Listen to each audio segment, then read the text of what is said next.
Hi, I just thought that I would do a small video of some more papers I've been dyeing at home. This time I dyed them using onion skins, so once again 100% natural, which is great. Some days I just feel like I just need some paper therapy. That's how I'm thinking of it now, paper therapy. Sometimes life has its ups and downs in it and you just want to do something just nice for yourself. And I really love paper. I love the sounds and textures and behaviours and everything about paper. So here's a large batch that I did, and I just wanted to show you in its sort of raw, unsort of finished form. And it's just, I don't know if you can hear that. If you can't, I apologise. I'm not being ableist. It's a kind of crinkling sound as I press on the page, and it's so bouncy and it kind of springs back up.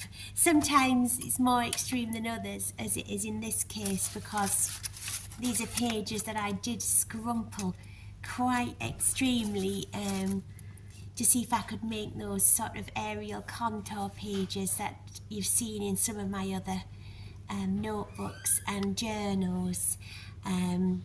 So these are obviously quite sort of scrumply and crinkly. It just makes me feel happy to play with them in this way and to touch them like this and to interact with them. And then I made a different batch of pages, not quite as crinkly, where I've been playing with sort of shadows and dyes, and this time I've been playing with sort of doily motifs and sort of lacy motifs.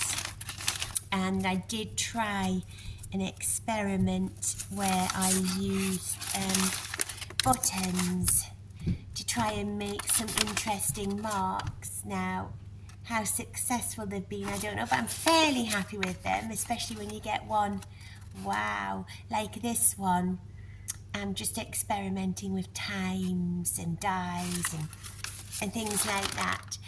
So I also wanted, I hope you don't think this is kind of sad, but I'm not an ironer of clothes. I kind of think life's too short to overload your time with such things, but I do like ironing paper. So I thought I would just make a video of ironing some of the paper, because I don't know if it's just me, you know, that would watch somebody do this. I don't know if that makes me a strange person, that I would just get some sort of joy and some sort of relaxation from watching somebody iron some of the worst of the creases out of paper. And then you really can start to see what kind of marks you've ended up with. Plus, I love the sensory experience of doing this.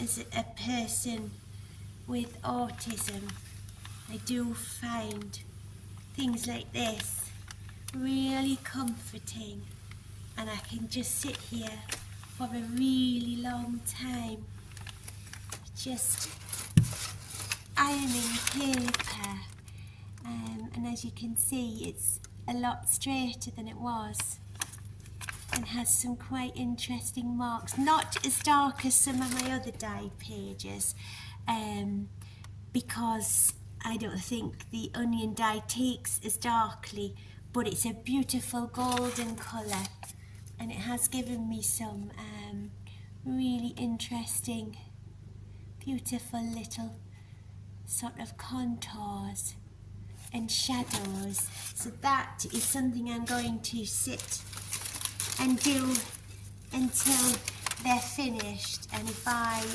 then maybe have a go at ironing one of my button prints, which isn't as scrumpily as the pages I've deliberately creased, but it's still a lovely thing to do, to iron these pages and have a look afterwards at them.